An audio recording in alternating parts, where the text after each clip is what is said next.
Today we come to the hard part of the class. Сегодня мы будем говорить о сложной части. As we get close to correlation, we need to see bigger pictures.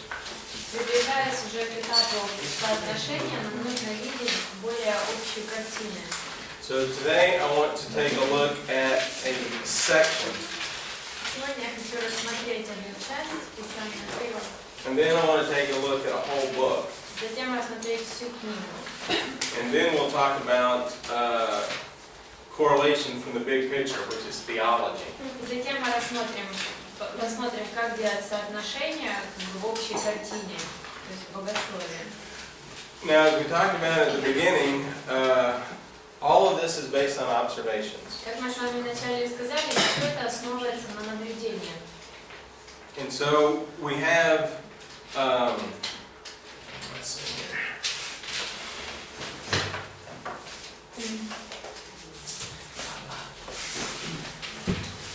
We have hundreds of observations. У нас есть сотни наблюдений. And those observations come into a general idea. И эти наблюдения все должны подходить под одну общую идею. Now, we started this class about 8 or 9 days ago.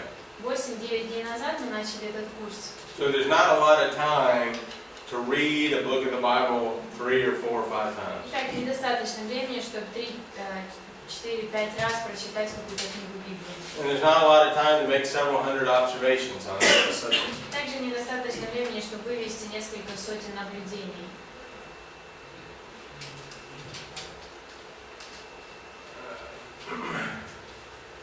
So as we've spent the last 2 weeks, we've been trying to find all the different parts that would make a whole. И последние пару недель мы с вами разбирали, как найти, как проанализировать разные маленькие части, которые складывают эту общую картину. There are grammar issues, Есть вопросы, которые относятся к грамматике, literary genre, литературные жанры, we have figures of speech, образная речь, history and culture, история, культура.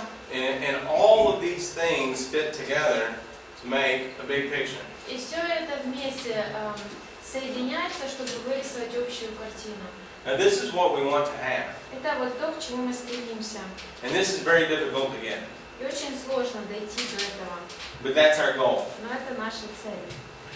So as we talk about inductive Bible study, Итак, мы говорили с вами об индуктивном изучении Библии. inductive Bible study begins with a lot of data. При индуктивном методе изучения мы начинаем с большого количества данных. And then we come up to a big idea. После этого мы доходим к большой идее. As we get into the idea of correlation, we want to find the big ideas. И доходя к этапу соотношения, нам нужно уже видеть общие идеи какие-то большие. Now once we have a big idea, and we add new data, it all needs to fit. Когда у нас уже есть какая-то главная идея, мы добавляем новые данные к ней, все должно сочетаться хорошо. And if the new data doesn't fit, our big idea is wrong. Если новые данные не сочетаются с главной идеей, то значит главная идея неправильная. And this is where the concept of correlation takes many years. И вот здесь этот этап соотношения занимает много лет. So, before we try and bite into this big subject, let's pray before we begin, and that's something to pray for is our understanding. И давайте помолимся перед тем, как мы приступим к этому важному этапу, большому, и нужно помолиться, чтобы у нас было понимание. Anyone want to pray? Помолитесь кто-нибудь, пожалуйста. Очень известно, Господь Бог, мы благодарны Тебе за то, что Ты дал нам времени, Ты видишь нас, и благодать, даешь возможность собраться и изучать Слово Твое. Мы, если молиться, просим Тебя, чтобы Ты Духом Святым открывал понимание, давал увидеть глубины Твоего Писания, чтобы мы освоили этот метод и понимали, как изучать Твое Слово, чтобы мы понимали истинный смысл, смысл, который Ты вложил в Слово, и также применяли его в жизни. И пусть на все Тебе будет слава во имя Иисуса Христа. Аминь. Okay, so what we're going to begin with this morning is looking at a section of Scripture. Сегодня утром мы начнем с того, что рассмотрим отрывок Писания. In general, this would be a chapter. Это будет глава обычно. Now, as I mentioned last week, chapter divisions were not added until the 13th century. Как я вам на прошлой неделе сказала, в 13 веке только появилась разбивка на главы. Now, the guys that added the chapters, they did a pretty good job. И те, кто сделали эту разбивку, они довольно хорошо. But remember, their chapter divisions are not inspired. Но помните, что эта разбивка не является богодухновенной. And sometimes they may be misleading. И иногда эта разбивка сбивает с толку. And therefore, as you look at your Bible, you need to divide the chapters properly. Поэтому, когда вы исследуете Писание, вам нужно правильно проследить, где будет разбивка на главы. And so we ask, how do we do that? И вопрос, как это сделать? And the way you do that is you put the paragraphs together. И это мы делаем так, что мы отдельные абзацы соединяем. And you understand the relationships between all of these paragraphs. И нужно понять, какая связь между всеми этими абзацами. As you study the Bible, you want to study a paragraph at a time. Когда вы изучаете Библию, вам нужно по очереди изучить каждый абзац. Because a paragraph gives you a big idea and then supports that idea with other thoughts. Потому что в каждом абзаце дается какая-то главная идея, и затем даются аргументы, чтобы поддержать эту идею. A sentence is the basic unit of thought. Предложение является основной единицей мысли.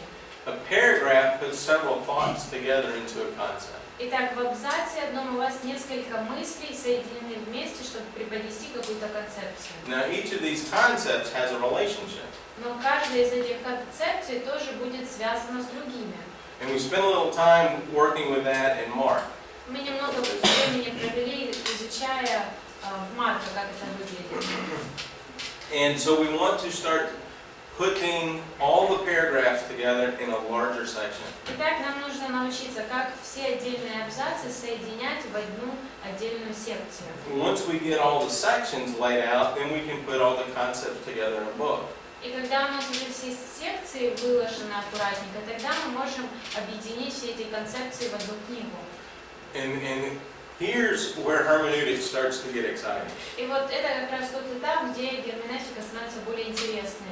I know before observing all of the data is not real exciting. Я знаю, что до этого, когда нужно было наблюдать, найти все данные, это было не очень. If grammar is exciting to you, you're a very odd person. Если грамматика вас радует и вам интересно, то очень странный человек. But grammar is necessary. Но грамматика нам необходима. But now that we're putting ideas together, we're seeing what God is saying. Но теперь, когда мы уже начинаем соединять идеи, которые мы нашли, то тогда мы видим, что Бог хочет сказать.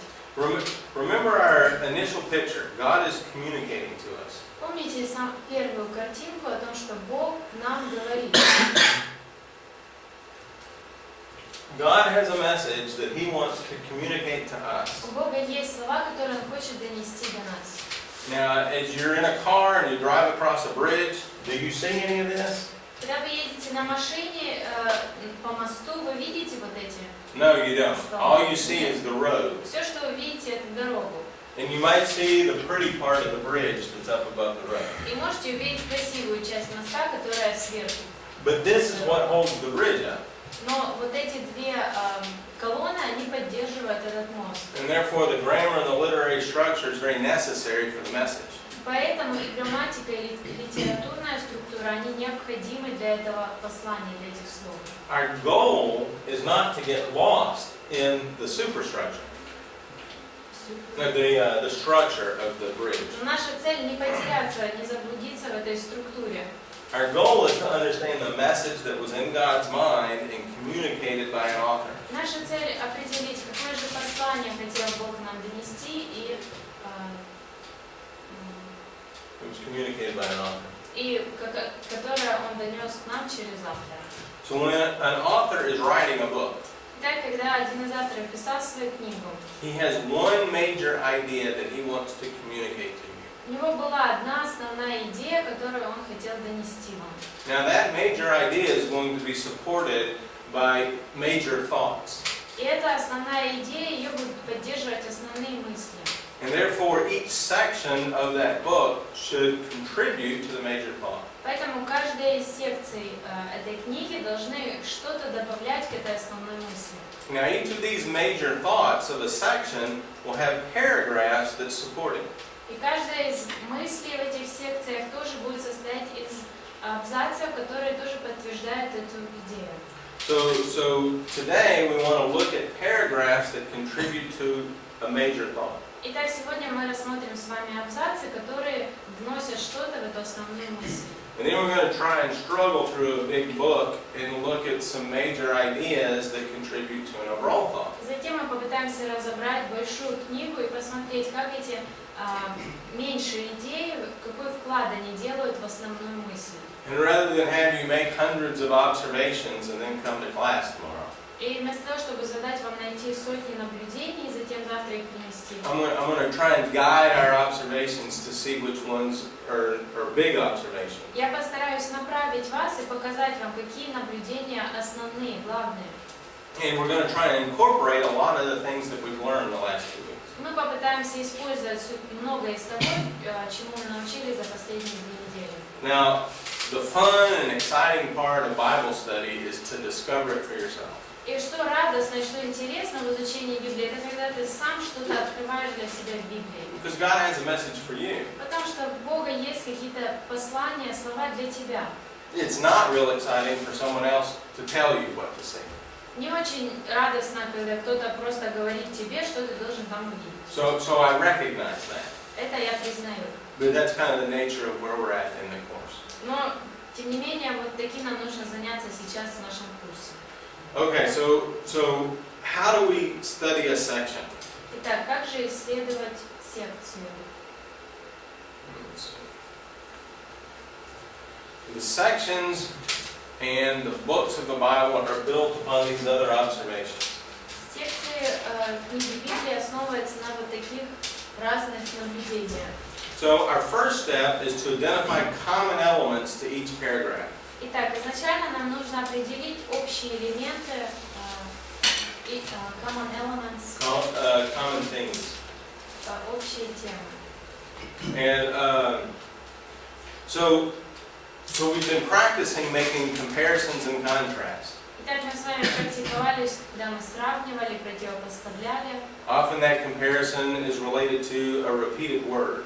Часто сравнение будет связано с каким-то словом, которое повторяется. But now that we're talking about paragraphs, we're talking about common thoughts. Но теперь уже, когда мы говорим об абзацах, мы ищем общие мысли. Again, that makes it a little more difficult. Опять-таки, это становится уже сложнее.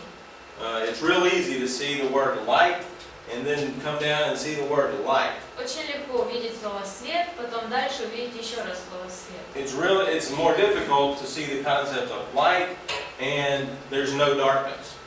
Труднее увидеть вот концепция «свет», а вот нет, нет тьмы. It's the same thought, but different vocabulary. Одна и та же мысль, но выражена она разными словами. Now, on the paragraph level, there'll even be bigger concepts. А в других абзацах может быть какие-то еще большие идеи. So the first thing is we want to identify common thoughts to each paragraph. Итак, первое, что нам нужно определить, это общие мысли в каждом абзаце. Secondly, we want to observe major differences in each paragraph. Затем нам нужно определить основные различия в каждом абзаце. And again, we're in this comparison and contrast. Опять-таки, мы занимаемся сравнением и противопоставлением. Thirdly, we want to note the relationship between each paragraph. Третье, нам нужно определить, в каких отношениях находится каждый абзац. Sometimes at the beginning of the paragraph, you'll have a very explicit relationship noted. Иногда в начале абзаца дается что-то, что показывает ярко, какая связь между And this comes from grammar. абзацами. Это касается грамматики. You'll have a conjunction or you'll have a participle clause. Будет или союз какой-то, или причастный оборот. But you also want to note implicit relationships. Но также нужно замечать неявные, скрытые связи. Again, there will be concepts that are related, but not exact. То есть будут какие-то концепции, которые связаны между собой, но не так явно заметны. So our third step then is to note the relationship between each paragraph. Итак, третий шаг – это определить связь между всеми абзацами. Fourthly, there are things to look for. Четвертое, четвертое, что нужно искать. Look for different persons, Искать разных людей, different events, разные события, places, места, things. какие-то вещи. What type of statements are made? For example, are there commands or just facts or questions? Какие говорятся фразы? Это повеление или вопрос? Is there a time relationship? Есть ли какие-то связи времени And then activities. и действия? And as we talked about over the last couple of weeks, these are those 5 or 6 question words that we have. Как мы говорили за эти 2 недели, это вот те вопросы, которые нужно задавать. And then, fifthly, И пятое. we want to state very briefly, in as few words as possible, the message of each section. Нам нужно очень кратко, лишь несколькими словами описать суть каждого отрывка. So as we practiced before, a paragraph may have 1 word to describe it. Как мы с вами раньше практиковали, может быть один абзац одним словом только назвать. Now, to state a sentence about several paragraphs, you may have several words. To grab all of these paragraphs together, you may have a whole sentence. Но и когда мы соединяем несколько уже все абзацы, там уже может быть целое предложение. And this statement has to be broad enough to cover the whole section. И это предложение должно охватывать все эти абзацы. Now also, it needs to be unique enough to apply only to that section. Также оно должно быть достаточно уникальным, то, как вы сформулируете, чтобы оно относилось лишь к этой секции. The author's not going to give you 2 sections that are exactly the same. Автор не будет писать 2 секции, которые абсолютно одинаковыми будут. And the reason is the author's communicating a big idea. Причина почему? Потому что автор доносит какую-то важную одну мысль. Therefore, he's presenting several big ideas that support the major idea. Поэтому он говорит несколько основных идей, которые все что-то вносят в эту основную главную идею. So each section will have some type of difference. Итак, каждая секция чем-то будет отличаться от остальных. All right, so now let's take up a section or chapter. Давайте возьмем секцию или главу. Turn to Matthew chapter 8. Откройте Матфея 8.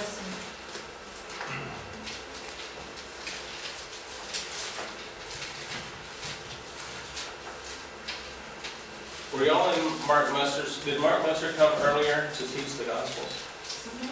Okay. Were y'all in Mark Muster's class about the Gospels? Okay. So y'all are familiar with this. Все вы были, Марк Мастер уже преподавал, так что вам уже известна информация здесь. Did y'all do this exercise? Go through chapter 8 and 9? Вы разбирали 8 и 9 главы? Only the Sermon on the Mount. Okay, good. Wonderful. All right, well, let's see. Let's take this one. All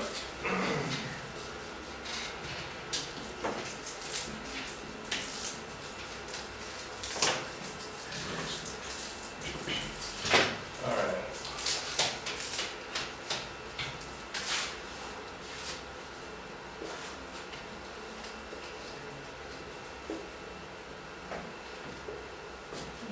All right, so we're going to have 5 sections. Там будет 5 секций.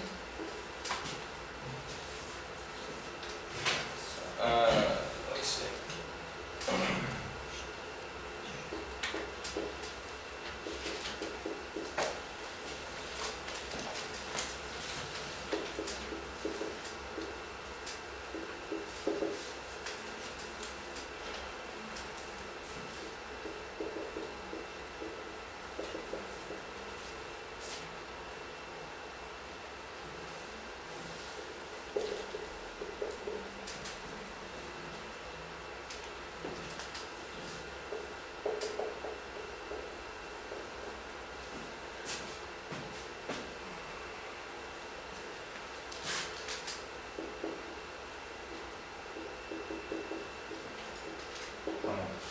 Maybe let somebody else write it up. Can I have a scribe? Кто-то хочет быть. Right for him? Хорошо. Писать я это. Вот это, наверное, вот это. Alright, so here we want two things. I want previous section and transition. Предыдущая секция и переход. Просто как два. What do you want then? Just, alright, previous section, and then we'll talk about it, and then transition, Uh-huh. and we'll talk about it.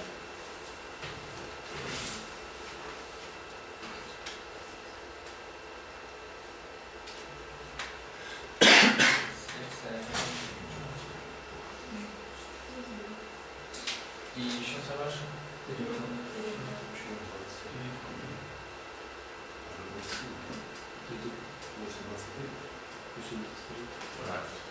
And then down here, let's put summary, transition again, and following section. И пробовали выход, переход и следующая секция.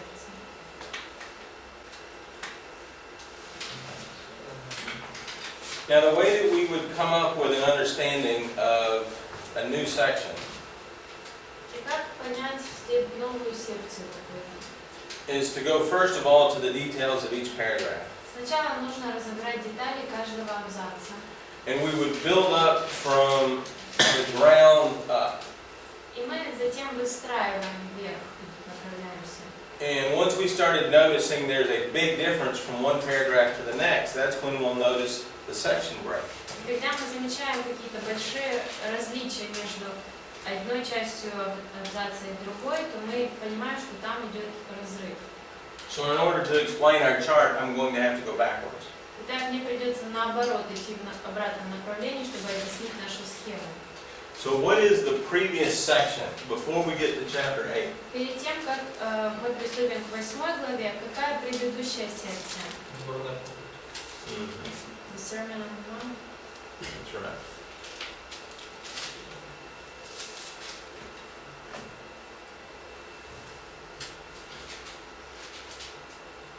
Now that's a pretty clear section. What chapters are those? Довольно ясно видно, что это отдельная секция, какие это главы. And there we go, 5 through 7. Now, what's the next section? Какая следующая секция?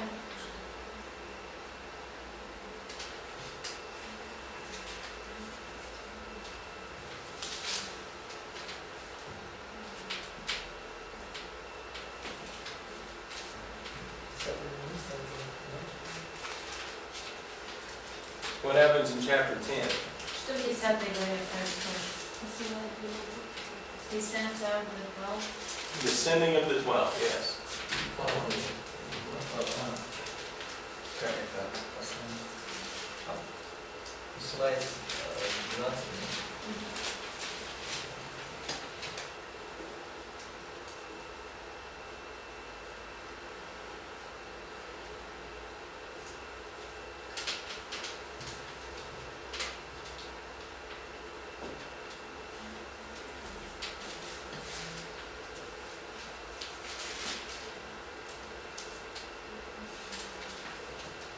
Okay. Now, how do we transition into this section in verse 1? Какой переход в эту секцию в первом стихе?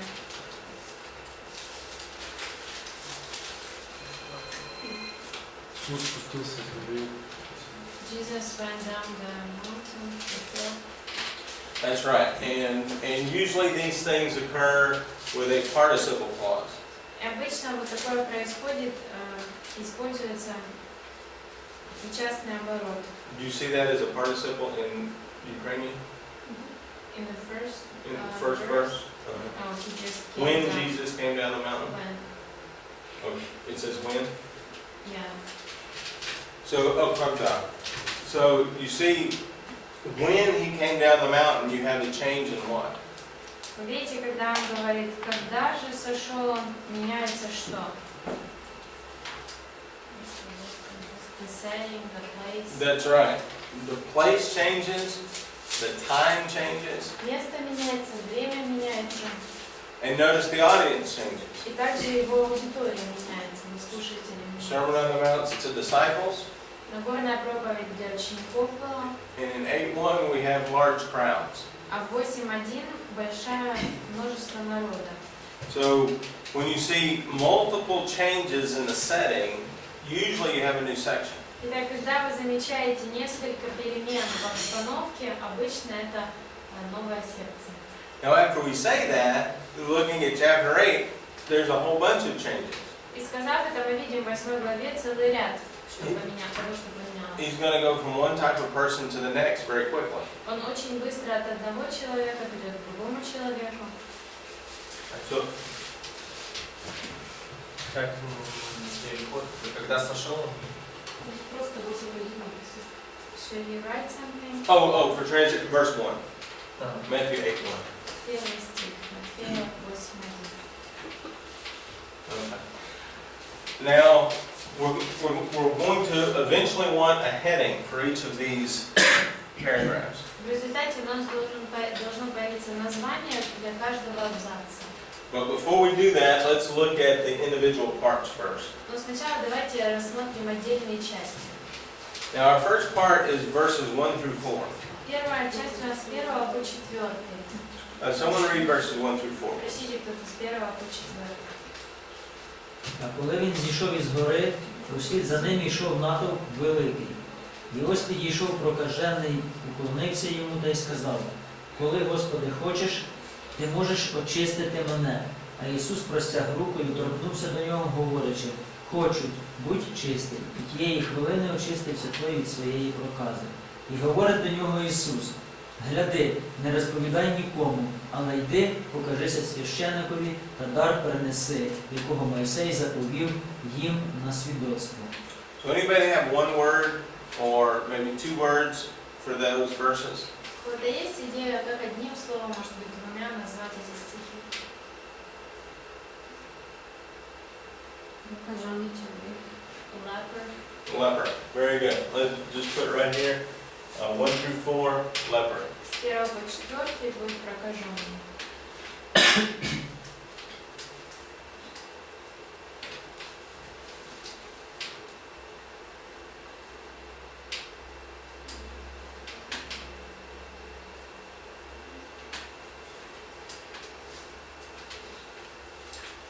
Now the next section looks like verse 5 through 13. We have the same scene. Дальше с 5 по 13 похоже, что это одна какая-то общая обстановка. So I think if we read it out loud, it'll take too long. Если мы будем вслух читать, слишком долго будет. But glance through that, and what do you see going on there? Но пробежитесь глазами по этому кусочку, что вы там видите?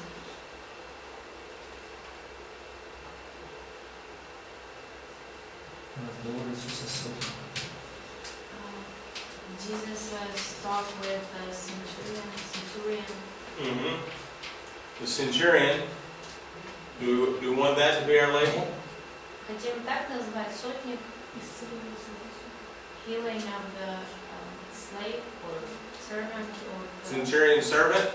Okay, let's put centurion servant here. We know the leopard was healed, so centurion servant is Знаем, healed. что прокаженный был исцелен и слуга сотника исцелен. So centurion servant.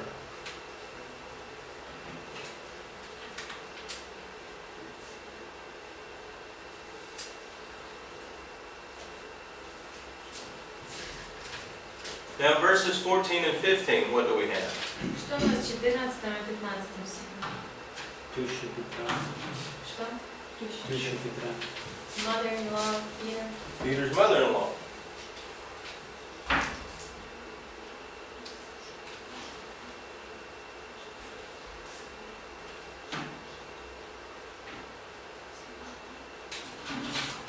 Okay. That's it? It's just mother-in-law. Okay. That's nice. That's 4 letters. English is huge. Verses 16 and 17. What do we 16 have? и 17 стихи там что? Иисус изгоняет духом, делом.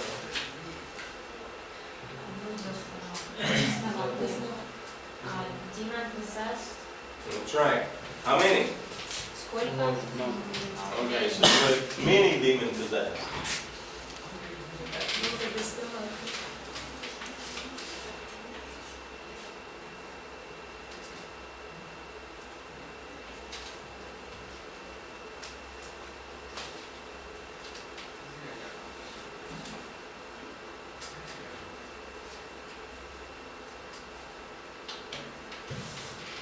Now look at verse 18.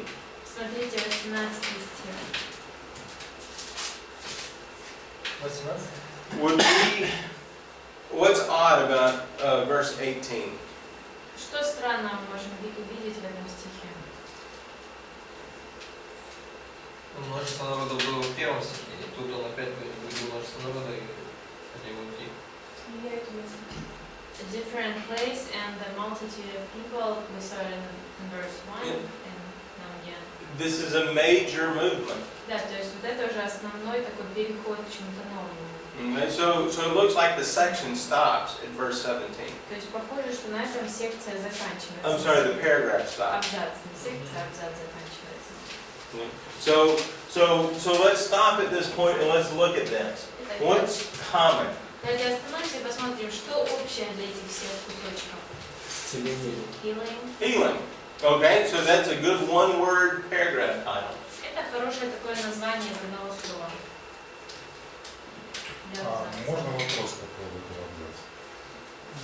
Безусловно, здесь общей чертой является исцеление, но здесь мало каких-то уроков Иисус говорит, назиданий, и на это как-то внимание. Undoubtedly, healing is, we can see in all these parts healing, but Jesus also teaches us something. He makes some conclusions, or he says something about the healings. Yes. We mentioned that. And where's the conclusion to this paragraph? И где вывод по этому параграфу? 17 стих. 17. 17. So in 17 we have a quotation. Итак, в 17 находится цитата. Now, as we've talked about in our observation, we want to find where that quotation is and see its context. Итак, когда мы видим цитату, нам нужно найти ее изначальное употребление этих слов и посмотреть контекст там. Very good, very good. So put a note down here, conclusion, verse 17, conclusion. Итак, нужно написать 17 стих, вывод. Вывод это 17 стих, правильно?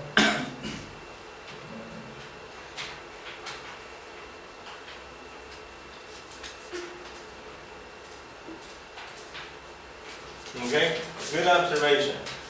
Now, how are these things connected? Do you see a progression? Как связаны между собой вот эти все кусочки? Есть ли прогрессия? Comparisons, differences, movement. Сравнение, различие, какое-то движение.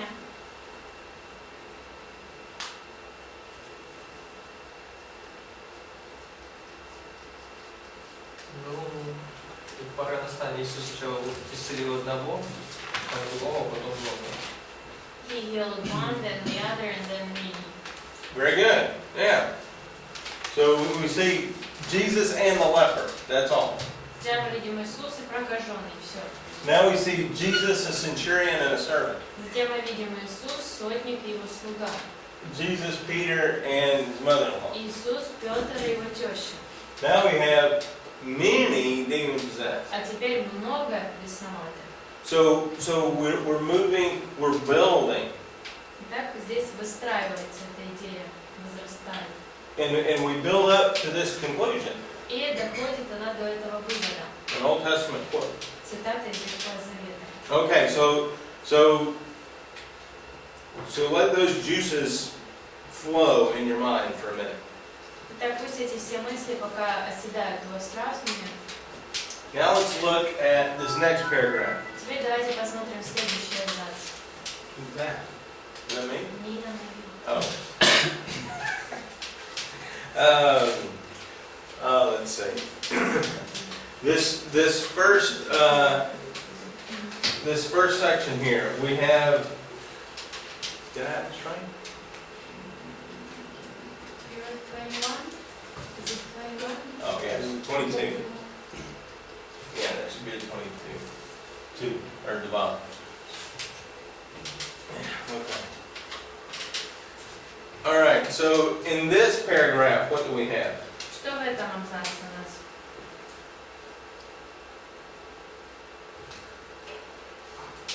First of all, how many scenes are there? Во-первых, сколько ситуаций есть? Сцен. One, Дві. two. 2. We have verse 21, we have another disciple. В 21-м другой же из учеников. Книжник, а там ученик. First it was a scribe, now then it was a disciple. Okay, good, good. Now that's interesting. In verse 21, what is the scribe called? Интересно, в 21 стихе кем назван книжник? Учеником. He's a disciple. Yes, so some of the scribes were disciples too. Итак, некоторые из книжников были его учениками. See, when you read verse 19, you don't know if this is a good guy or a bad guy. Там читаем 19 стих, неизвестно, это хороший или плохой человек. But when you read verse 21, oh, he's another disciple. А в 21-м мы видим, что он был... He was another disciple. He was... Yeah, the scribe was a disciple. Well, the scribe must have been a disciple for there to be another disciple. То есть мы видим, что этот книжник, наверное, был его учеником, если сказано другой же из учеников. Okay, so the first disciple, Итак, первый ученик. what's happening there? Что там происходит?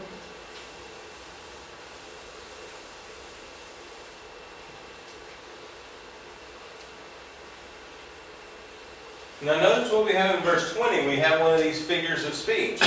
Обратите внимание на 20 стих, там используется образная речь. Well, what kind of figure of speech is that? Какой прием образной речи? Сравнение есть. Simile? Okay. A simile has like or as, a metaphor does not. So, yeah, it's a comparison. Да, это сравнение. Mm-hmm. So do you have a feel for what that comparison means? У вас есть какие-то догадки, что значит вот такое сравнение?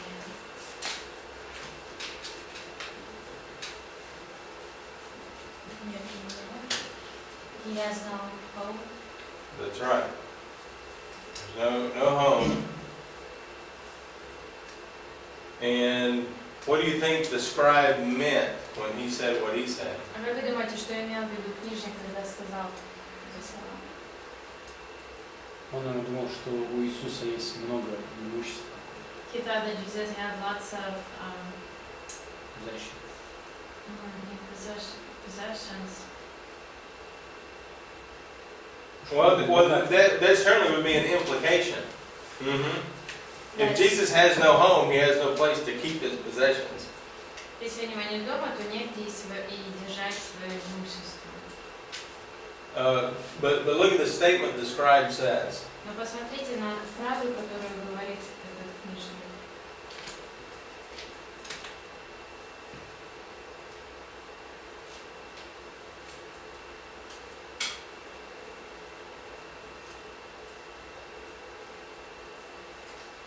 And using Jesus' response, how do you think Jesus understood what the scribe meant? Если посмотреть на ответ Иисуса, как вы думаете, как Иисус понял смысл слов книжника? Как Иисус понял смысл слов книжника, глядя на ответ Иисуса? Книжник думал, что у Иисуса много что есть, на самом деле. That he thought that Jesus has a lot of things, so he wanted to use him.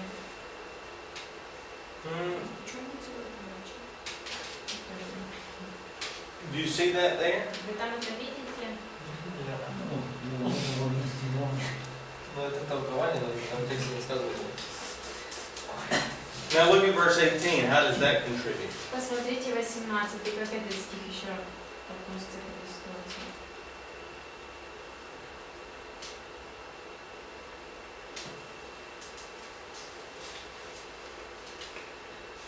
Иными словами, Иисусу некуда идти, у него нет пристанище. In other words, Jesus had nowhere to go. He doesn't have some place where he could. That's right. The scribe wants to go from here to here. Да, книжник хочет отправиться отсюда, с этой точки в эту точку. And Jesus is saying, I don't have one destination. I have lots of places. А Иисус говорит, у меня нет одного какого-то места назначения, у меня много мест.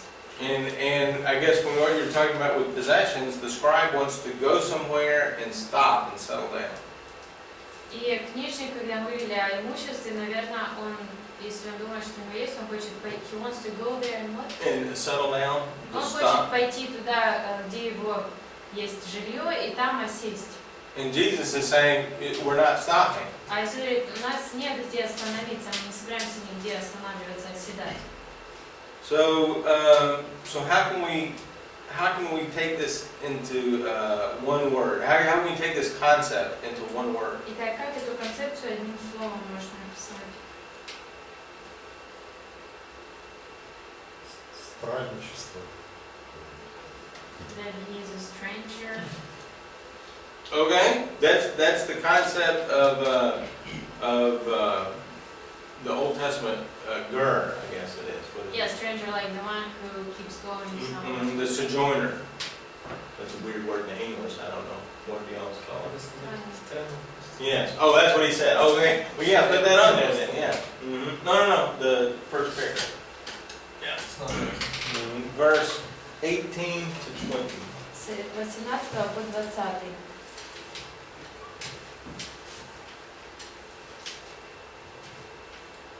Now, verse 21 and 22. 21-22. What is that related to? К чему эти стихи относятся?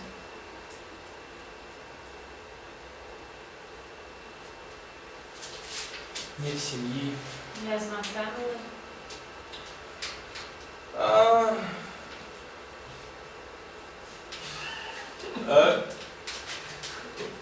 Okay, keep working.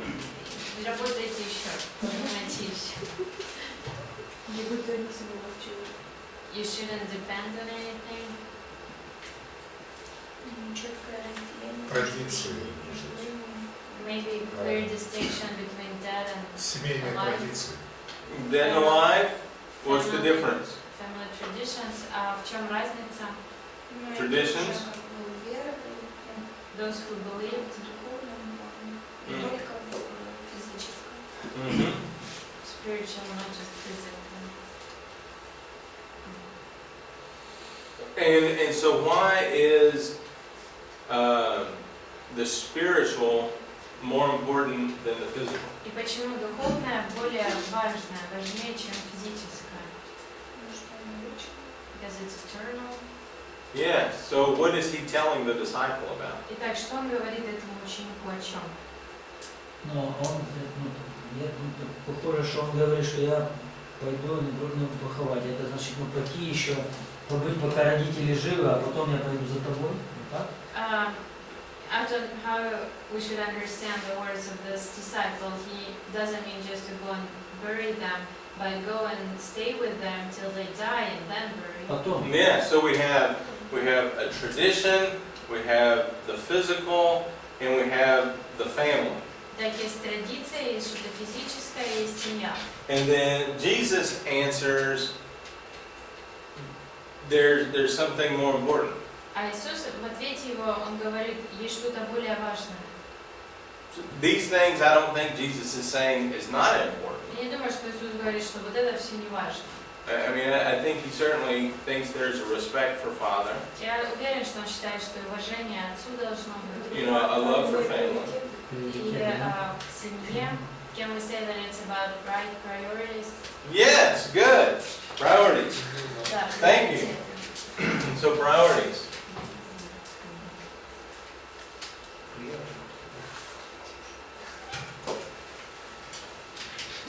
That's the same word I have right here. Прям то же самое слово, которое у меня записано. How did we get there? Как так получилось? Because the meaning is in the author. Потому что смысл вкладывает туда. The meaning is in what God is telling us. Смысл в том, что Бог нам говорит. Okay, so let's take these two things together. Так, давайте соединим вот эти две части. What are those related to? К К чему они относятся?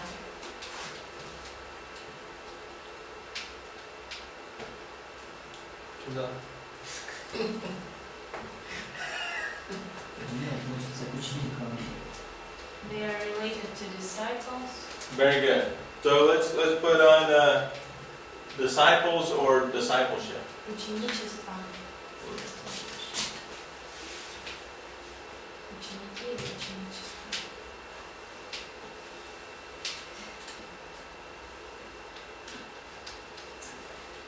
All right. So this next section, verse 23 Теперь следующий абзац 23 стиха.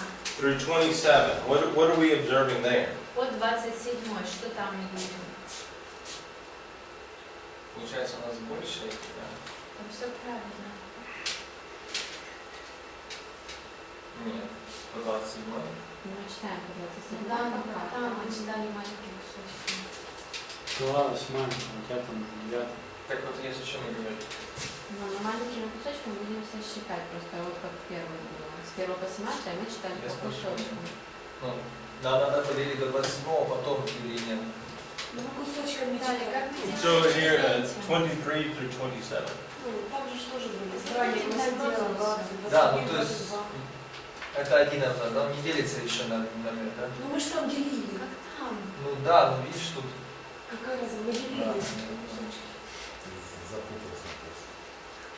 Не, ну я подумал сначала, что если я здесь ошибся, значит можно... Нормально. Власть на стихии. Ну, просто стихи. Буря, да? Ну, там Иисус власть показал. Я не слышала. Согласно стихии, authority over storm. Good. Okay. Authority over a storm.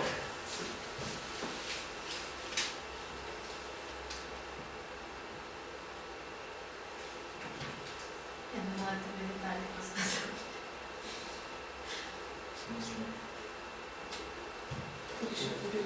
Да. 28 through 34. Теперь с 28 по 34.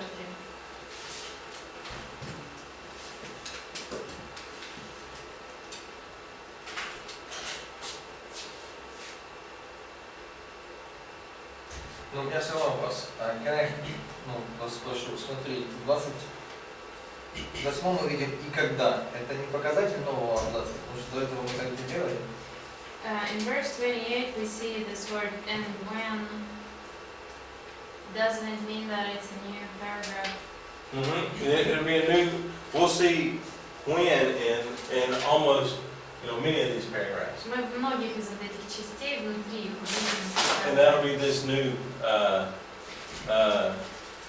new part of the Это paragraph. будет означать, что это новая часть. Ну, не новое. Власть над бесом. Authority or power over demons. Very good. Authority over demons. Спасибо. Now look at 9, 1 through 8. Теперь 9 глава, 9, Chapter 9, verse 1 с through 1 по 8. 8 в 9 главе. Now you've used this word already Вы уже использовали это слово, because that's a concept that you saw. потому что это концепция, которую вы увидели. Now is this word in the text, in this paragraph? Есть ли в этом тексте это слово, в этом абзаце? Есть. Власть прощать грехи.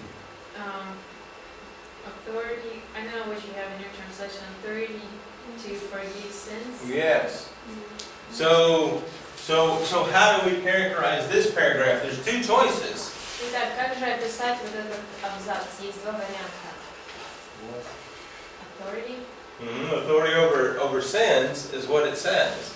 Власть над грехом, там так и написано эти слова. Now we could have said authority over something else. Можно было сказать власть над чем-то другим. He's healing a paralytic. Он здесь исцеляет парализованного. So it could be authority over health. И так может быть власть над здоровьем. But the observation of the text is authority to forgive sin. Но если мы наблюдаем текст, то мы видим, что наблюдение будет власть над грехом. So put here 9 1 through 8. 9:1-8. Verse 1 through 8. Так это будет тема, да? No, verse 1 through 8. 9:1:8 это грех властным грехом. versus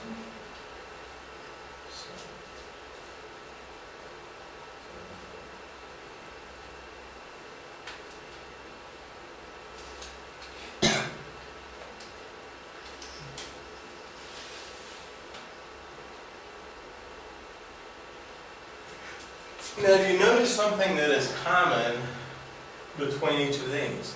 Вы видите что-то общее между этими двумя кусочками? Authority. It's authority is the big picture.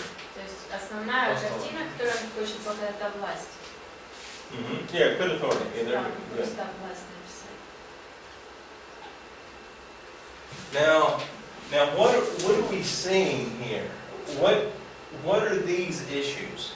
Что мы здесь видим? Что это за вопросы? Что за ситуация?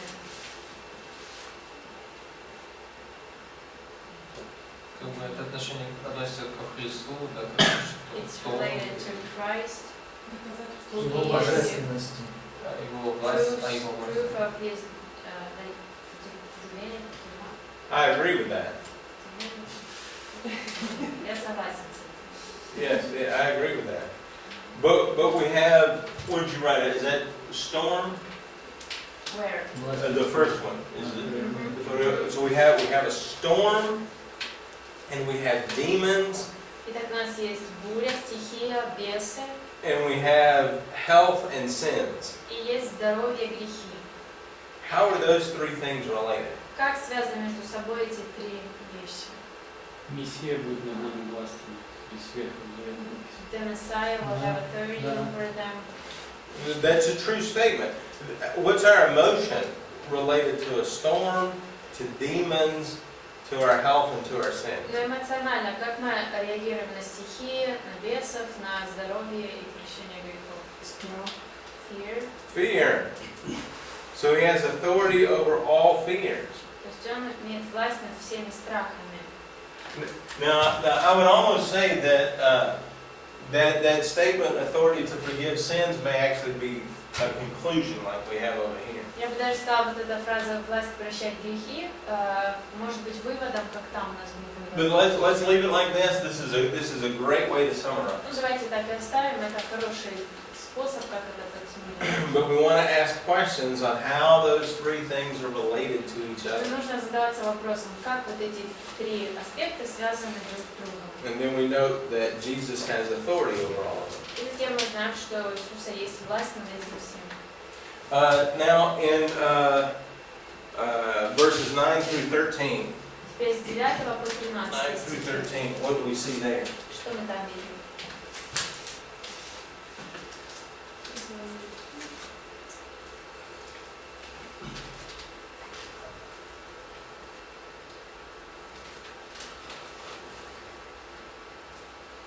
And to come closer to the end, look at verse 14 in the next section, and what do you see as a contrast? И посмотрите дальше 14 стих и следующую часть, что там противопоставляется.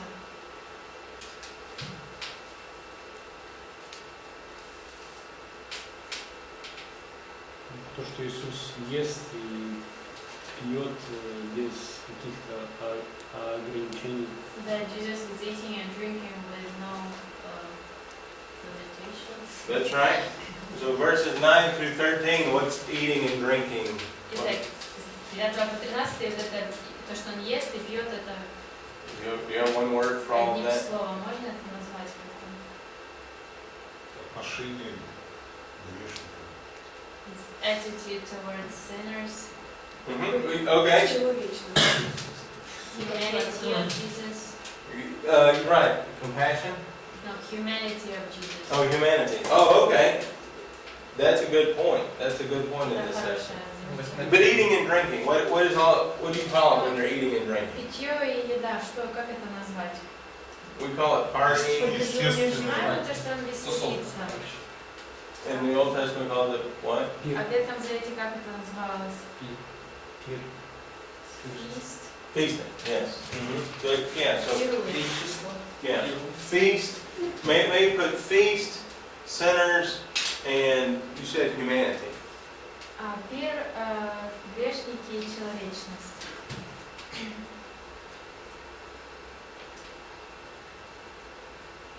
Now, what's the contrast in the next paragraph, 14 through 17? В следующем абзаце в чем контраст? В следующей части какой контраст? С 14 Наоборот, просто. Fasting. Fasting. Right. So we have feasting with sinners and fasting with Pharisees. Так, у нас есть пир с грешниками и пост с фарисеями. Now, which one would you rather do? Что бы вы выбрали? So, anyway, let's see. Now that we've developed quite a bit, Вот уже мы с вами проработали довольно много. what do we see going on here? Что мы видим здесь происходит? Based on what we've looked at. Вот из того, что все мы из того всего, что мы рассмотрели.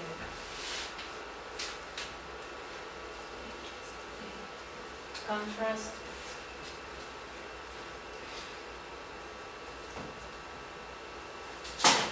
Yeah, those two are a contrast. Well, how would we title this paragraph? Давайте еще заголовок дадим вот этому абзацу.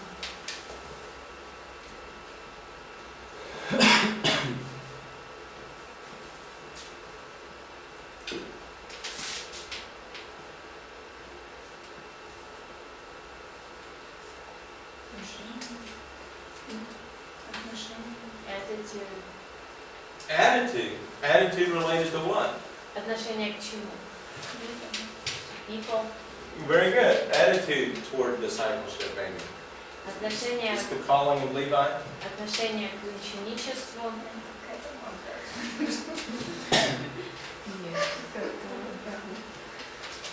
To put attitude of discipleship. Отношение Of ученичества. disciple. Yeah, attitude of discipleship. Отношение ученичества.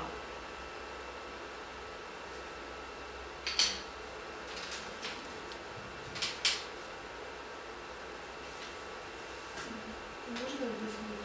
Could you explain it? We see Jesus' attitude toward his followers. Мы видим, как Иисус относится к своим последователям. Those that follow him, there's a feast. Те, кто следует за ним, у них пир. And what does he say here? When he and his followers are separated, then there's fasting. А когда они делятся, то будет пост.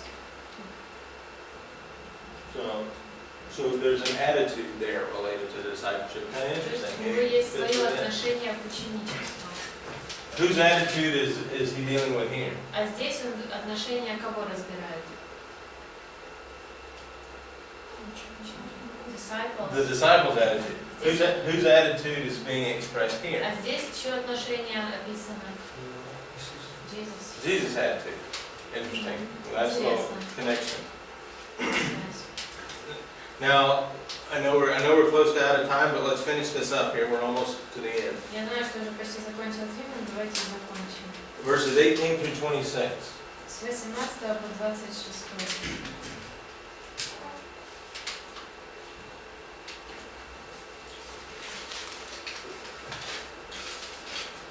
Власть над смертью. Authority over death. Jairus' daughter. Okay. What did you say? Authority over death? Okay, authority over death.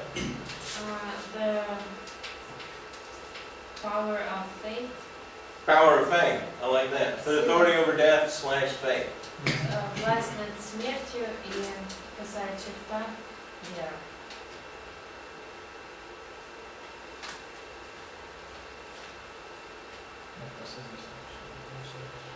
Now, verse 27 through 31. С 27 по 31.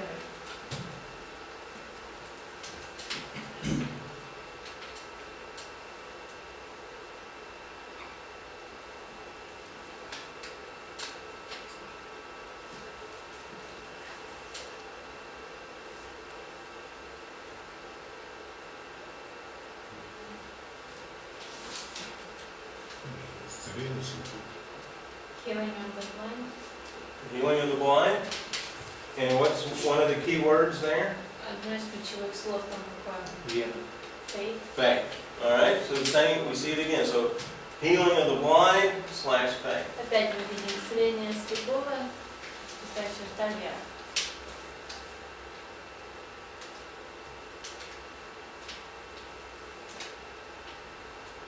Now verse 32 through 34. 32-34 теперь. We're coming to the end of the section. Это уже конец этой секции. So we should start to see something develop. То есть здесь мы должны увидеть, что что-то начинает развиваться. So what do we see in 32 through 34? Что мы видим с 32 по 34?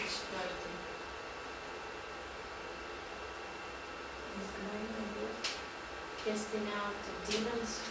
Casting out of demons, healing of demons. Исцеление бесов. 34 Что 34? В основу фарисеев. And then the conclusion that the Pharisees make in 34. That's right. Let's put no faith.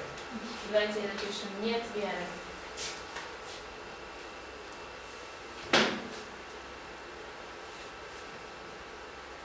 Now we have a summary statement in verses 35 through 38.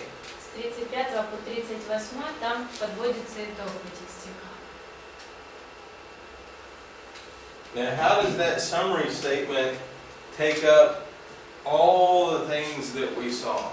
Как вот эта окончательная фраза охватывает все то, что мы видели? Работники. Workers. Workers. Very good. Verse 35 summarizes almost all of this from a physical standpoint. 35 стих там подводится итог практически всему вот этому с физической точки зрения. The statement Jesus makes in verse 37 and 38 addresses this point and this point.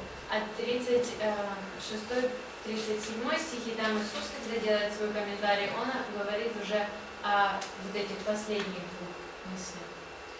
Now what happens in the next section? А что происходит в следующей секции? He sends out the 12. He sends out the workers. Он отправляет работников. Now what happened in this section? What was he demonstrating? А здесь что происходило в этой секции? Что он показывал? Учил о Царстве Небесном. He told them about the kingdom of heaven. And how was he saying that? И как он это говорил?